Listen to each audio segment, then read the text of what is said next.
Hello friends, welcome to Saru's kitchen. నేను మీ స్వర్ణ. పండగలంటే పిండి వంటలు ఉండాల్సిందే. ఈ రవ్వ లడ్డు రెసిపీ ఎవరైనా ఎప్పుడైనా ఈజీగా చేసేయచ్చు. ఈ వీడియోలో నేను 2 వెరైటీస్ ఆఫ్ రవ్వ లడ్డు రెసిపీ షేర్ చేస్తున్నాను. ఒకటి షుగర్ తోటి, ఒకటి బెల్లం తోటి. మీకు ఏది కావాలనుకుంటే అది చేసుకోండి. ముందుగా షుగర్తో రవ్వ లడ్డు ఎలా చేసుకోవాలో మేకింగ్ ప్రాసెస్ చూసేయండి. ముందుగా ఒక కప్పు షుగర్ తీసుకొని దాన్ని మిక్సీలో వేసుకొని కొంచెం బరకగా గ్రైండ్ చేసుకోవాలి.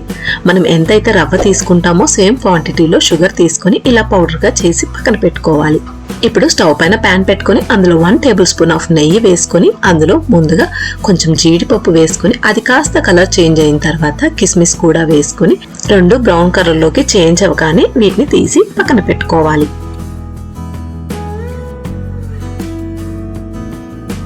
సేమ్ అదే ప్యాన్ లో 1 టేబుల్ స్పూన్ ఆఫ్ నెయ్యి వేసుకొని 1 కప్ ఆఫ్ రవ్వ వేసి ఫ్రై చేసుకోవాలి. ఇలా రవ్వ వేయించుకునేటప్పుడు కలుపుతూ స్టవ్ సిమ్ లో పెట్టుకొని వేయించుకోవాలి. చక్కగా వేగిన తర్వాత ఇలా పొడి పొడి అవుతూ మంచి సువాసన వస్తుంది. ఇప్పుడు ఇందులో 1 కప్ ఆఫ్ షుగర్ పౌడర్ ని యాడ్ చేసుకోవాలి. మీకు స్వీట్ కొంచెం తక్కువ కావాలి అనుకుంటే 1 కప్ కి 3/4 కప్ ఆఫ్ షుగర్ ని యాడ్ చేసుకోండి. షుగర్ పౌడర్ యాడ్ చేసుకోగానే స్టవ్ ఆఫ్ చేసుకొని మిక్స్ చేసుకోవాలి. ఇప్పుడు 1 టేబుల్ స్పూన్ ఆఫ్ ఇలాచీ పౌడర్ ని కూడా యాడ్ చేసుకొని మిక్స్ చేసుకోవాలి. ఇప్పుడు ఈ మిక్సర్ నంతా ఒక బౌల్లోకి ట్రాన్స్ఫర్ చేసుకున్న తర్వాత ఇందాక వేయించి పెట్టుకున్న జీడిపప్పు కిస్మిస్ ని వేసి ఒకసారి మిక్స్ చేసుకోవాలి. చిన్న గ్లాస్ తో కాచి చల్లార్చిన పాలని కొద్ది కొద్దిగా చల్లుకుంటూ రవ్వని మిక్స్ చేసుకోవాలి. ఇలా పాలను చల్లుకుంటూ మిక్స్ చేసుకుంటే మనకి తెలిసిపోతుంది లడ్డూలాగా ఫామ్ అవుతుంది అనిపించినప్పుడు ఇంకా మిక్స్ చేయడం ఆపేసి ఇలా లడ్డూలాగా రవ్వని చుట్టుకోవాలి.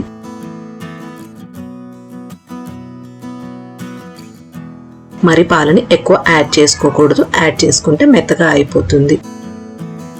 ఇలా రవ్వ మిక్చర్ ని కలుపుకుంటూ ఒక్కొక్కటిగా లడ్డూలు చేసుకోవాలి.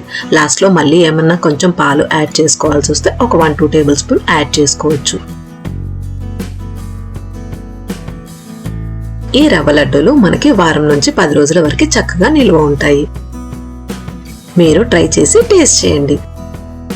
మీరు నా ఛానల్ని ఫస్ట్ టైం విజిట్ చేసినట్లయితే సబ్స్క్రైబ్ చేసుకుని పక్కనే ఉన్న బెల్ని యాక్టివేట్ చేసుకోండి. నేను పెట్టే లేటెస్ట్ వీడియో నోటిఫికేషన్స్ మీకు ముందుగా అందుతాయి. ఇప్పుడు మనం బెల్లంతో రవ్వ లడ్డు ఎలా చేసుకోవాలో చూసేద్దాం. ముందుగా స్టవ్ పైన ప్యాన్ పెట్టుకొని అందులో 2 టేబుల్ స్పూన్ ఆఫ్ నెయ్యి యాడ్ చేసుకోవాలి.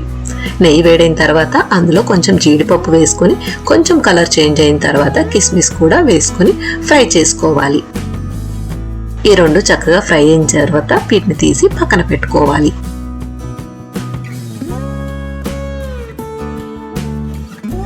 ఇప్పుడు అదే ప్యాన్ లో 1 కప్ ఆఫ్ బొంబాయి రవ్వను వేసుకొని లైట్ గా కలర్ చేంజ్ అయ్యే వరకు ఫ్రై చేసుకోవాలి. ఇలా ఫ్రై చేసుకునేటప్పుడు స్టవ్ ని సిమ్ లో పెట్టుకొని ఫ్రై చేసుకోవాలి. ఇప్పుడు 2 టేబుల్ స్పూన్ ఆఫ్ కొబ్బరి తురుముని యాడ్ చేసుకోవాలి. అది ఆప్షనల్, మీకు కావాలి అనుకుంటే యాడ్ చేసుకోవచ్చు. 1 టేబుల్ స్పూన్ ఆఫ్ ఇలాచీ పౌడర్ యాడ్ చేసుకొని ఒకసారి అంతా మిక్స్ చేసుకొని స్టవ్ ఆఫ్ చేసి పక్కన పెట్టుకోవాలి. ఇప్పుడు ఇంకో ప్యాన్ తీసుకొని అందులో 3/4 కప్ ఆఫ్ బెల్లం తురుముని యాడ్ చేసుకోవాలి. జస్ట్ బెల్లం తడిచే వరకు వాటర్ ని యాడ్ చేసుకోవాలి. ఇక్కడ 1 కప్ రవ్వకి 3/4 కప్ ఆఫ్ బెల్లం తీసుకున్నాను. ఈ బెల్లం మొత్తం ఈ వాటర్ లో కరిగే వరకు ఇలా మిక్స్ చేసుకొని ఇప్పుడు దీన్ని కొంచెం ఫిల్టర్ చేసుకోవాలి. ఇలా ఫిల్టర్ చేసుకోవడం వల్ల బెల్లంలో ఏమైనా డస్ట్ పార్టికల్స్ ఉంటే ఫిల్టర్ అయిపోతాయి. ఇలా బెల్లం ఫిల్టర్ చేసుకున్న తర్వాత అదే ప్యాన్ ని స్టవ్ పైన పెట్టుకొని ఈ బెల్లం వాటర్ వేసుకొని మళ్ళీ మరిగించుకోవాలి.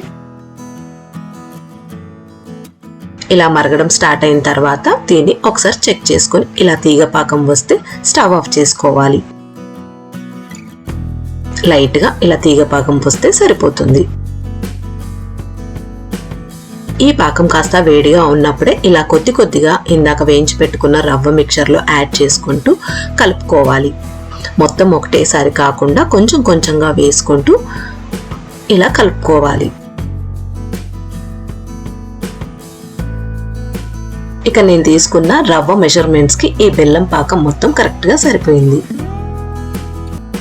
ఇలా మిక్స్ చేసుకొని ఇప్పుడు వీటిని ఇందాక వేయించి పెట్టుకున్న జీడిపప్పుని యాడ్ చేసుకొని ఉండల్లాగా చుట్టుకోవాలి.